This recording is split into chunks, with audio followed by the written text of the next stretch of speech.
अणुऊर्जा हा ऊर्जेचा एक शक्तिशाली प्रकार आहे।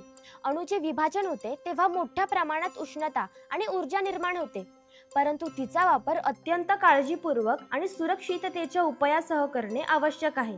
अणुऊर्जेचे हे महत्त्व ओळखून भारत सरकारने 3 ऑगस्ट 1948 रोजी अणुऊर्जा विभागाची एक प्रशासकीय आणि धोरणात्मक संस्था स्थापन केली, ती म्हणजे भारतीय अणुऊर्जा आयोग। चला जाणून घेऊयात भारतीय अणुऊर्जा आयोगाबद्दल, पण त्याआधी आपल्या कलाकार चॅनलला नक्की सबस्क्राइब करा।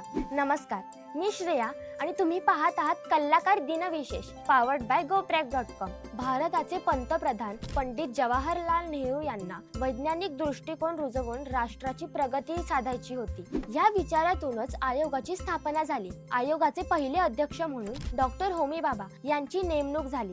त्यांनी भारतात अणुऊर्जा विकास कार्यक्रमाचा उत्तम पाया रचला। त्यांच्या या क्षेत्रातील कामगिरीमुळे त्यांना भारताच्या अणुऊर्जा विकास कार्यक्रमाचे प्रणेते मानले जाते। अणुऊर्जेपासून वीज निर्मिती, अन्नधान्य उत्पादन वाढवणे व ते टिकवणे यासाठी प्रगत तंत्रज्ञान उभारणे, नॅनो तंत्रज्ञान विकसित करणे, अणुऊर्जेचा शांततापूर्ण उपयोग करणे, अणुऊर्जा प्रकल्पाची उभारणी करणे, वैज्ञानिक आणि तांत्रिक मनुष्यबळाचा विकास करणे ही आयोगाची प्रमुख उद्दिष्ट होती। 1956 मध्ये या विभागाने अणुऊर्जेवर चालणारी भारताची पहिली अणुभट्टी अप्सरा कार्यान्वित केली। भारत सरकारने नंतर 1 मार्च 1954 रोजी पारित केलेल्या ठरावानुसार अणुऊर्जा विभागाच्या अंतर्गत अणुऊर्जा आयोग या आयोगाची जागा होमी भाभा यांना सचिव आणि अधिक आर्थिक आणि कार्यकारी अधिकार देण्यात आले, ज्याचे मुख्यालय मुंबई महाराष्ट्र येथे होते। 1969 मध्ये अणुऊर्जेपासून विद्युत निर्मिती करण्यासाठी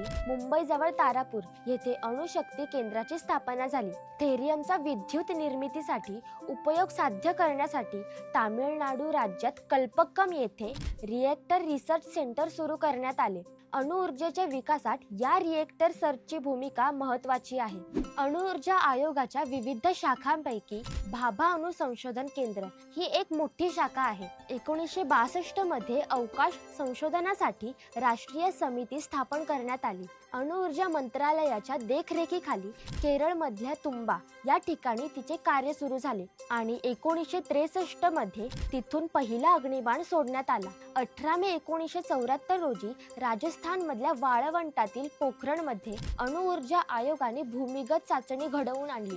तेव्हा भारताला विज्ञान आणि तंत्रज्ञानातील प्रगतीच्या बाबतीत मोठे यश मिळाले। असा गवगवा संपूर्ण जगभरात झाला। शांततेसाठी अणुऊर्जेचा वापर होतो, कारण अणुऊर्जेतील संहाराची क्षमता सगळ्यांना माहीत आहे। अणुऊर्जा आयोगाची भारतात 6 संशोधन केंद्र आहेत। Bhabha atomic research centre BARC Mumbai, Indira Gandhi centre of atomic research IGCAR Kalpakkam Tamil Nadu, Raja Ramanna centre of advanced technology RRCAT Indore, variable energy of cyclotron centre VECC Kolkata, atomic minerals directorate of explore and research AMD Hyderabad, global centre of nuclear energy partnership GCNEP Haryana. अणुशक्तीचे हे महत्त्व ओळखून 1948 साली आपण अणुऊर्जा आयोगाची स्थापना केली आणि आज 2025 सालापर्यंत त्यात प्रगतीची गरुड झेप घेतली आहे। हा व्हिडिओ आवडला असेल